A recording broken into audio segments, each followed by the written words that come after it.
Pemirsa, hari ini Presiden Joko Widodo meresmikan MRT. Bagaimanakah pengoperasian MRT setelah diresmikan dan bagaimana membangun budaya disiplin bertransportasi dengan adanya MRT. Telah hadir bersama saya adalah Corporate Secretary PT MRT Jakarta, Muhammad Kamaludin. Pak Kamal, selamat malam. Selamat malam, Mbak Sylvia. Pak Kamal, MRT Jakarta sudah resmi beroperasi secara komersial. Artinya apakah nanti ada beda treatment antara ketika masih diuji coba dengan sudah beroperasi secara komersial atau bagaimana, Pak?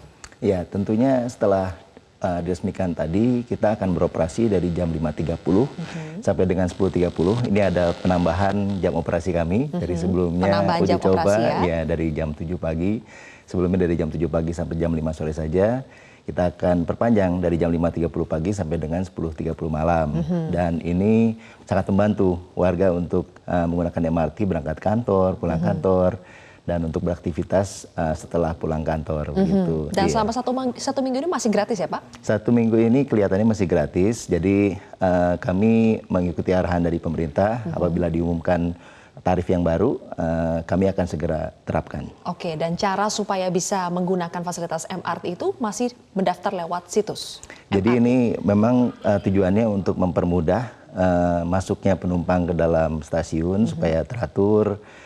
Kemudian tidak ada penumpangan dalam stasiun, lebih baik mendaftar di online, kemudian menunjukkan konfirmasi pendaftarannya kepada staf kami di pintu stasiun. Oke, baik. Bagaimana membangun budaya baru dalam bertransportasi? Tadi Pak Presiden sudah menekankan banyak hal dan beredar juga foto-foto yang membuat masyarakat kesal ketika ada ibu-ibu yang duduk di lantai sambil makan, terus ada yang mengotori dengan membuang sampah sembarang, ada yang bergelantungan di dalam MRT. Bagaimana Pak upaya dari pihak MRT untuk membantu membangun budaya baru yang tertib dalam bertransportasi? Ya, kami akan pertama kali akan mempertegas ya untuk pemeriksaan penumpang kami apabila ditemukan yang melanggar peraturan kami akan kami peringati. Dan tidak ada ampun lagi, akan kami minta mereka untuk keluar kereta atau keluar stasiun. Jadi ini yang pertama akan kami tindak langsung di lapangan. Kemudian yang kedua, tentunya akan kami tambah marka-marka petunjuk di dalam kereta, di dalam stasiun, petunjuk bahwa hal-hal yang dilarang tersebut. Jadi tidak boleh makan, kemudian harus menjaga kebersihan, harus menjaga kedisiplinan, itu akan kami tambahkan juga. Aturannya memang begitu ya Pak, tidak boleh makan di dalam stasiun dan di dalam MRT? Iya betul, karena itu tujuannya pertama untuk keselamatan penumpang, dan kedua untuk menjaga fasilitas publik.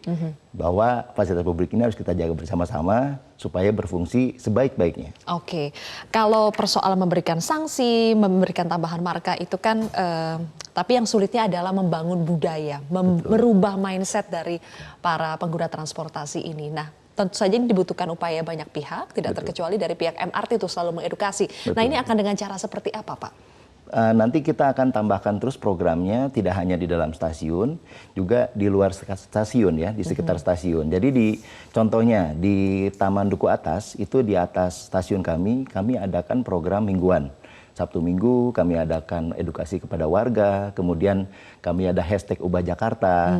Jadi kami ada talk show di situ, kami akan tunjukkan pribadi-pribadi yang terbaik gitu ya, perilaku-perilaku yang terbaik untuk di dalam MRT. Kemudian kami berikan penghargaan dan sebagainya gitu. Baik. Supaya semakin menyebar. Nah, soal tarif ini Pak, sampai sekarang kan belum ketuk palu berapa, meskipun sudah ada ancang-ancang sekitar 8.500 sampai Rp10.000 per 10 km. Tetapi sebetulnya keterlibatan pihak MRT Jakarta dalam menentukan tarif itu sejauh apa sih Pak? Kami aktif melakukan studi yang kami sampaikan kepada pemerintah. Jadi kami memberikan data sebaik-baiknya, seakurat mungkin mengenai tarif ekonomis MRT. Dan kami memberikan juga research dan studi mengenai kemampuan membayar warga dan keinginan membayar warga. Dan ini ada kaitannya nanti dengan jumlah penumpang yang diestimasi akan memasuki MRT Jakarta. Oke, hasil studi itu berapa Pak? Jadi 2 skenario tadi termasuk dari beberapa skenario yang disampaikan dalam studi tersebut. Dan tentunya akan ada dampaknya kepada jumlah passenger yang akan masuk ke MRT Jakarta. Dan itu kami serahkan kepada pemerintah untuk memberikan keputusan dan memberikan pengumuman kepada warga. Ya. Baik, kan juga sudah beredar informasi nanti akan menggunakan kartu Pak ya kalau sudah dikenakan tarif. Itu akan seperti apa Pak rencana pengoperasian penggunaan kartu dalam sistem pembayaran MRT? Ya, kartunya kami akan menggunakan sistem terbuka, artinya kartu yang beredar saat ini juga bisa diterima oleh sistem tiket pembayaran MRT Jakarta. Seperti kartu apa tuh, Pak? Jadi uang elektronik dari bank itu akan bisa diterima juga di sistem tiketing kami. Tapi kami juga memiliki kartu sendiri yang lebih mudah untuk top up di stasiun-stasiun kami bila mereka belum memiliki uang elektronik bank.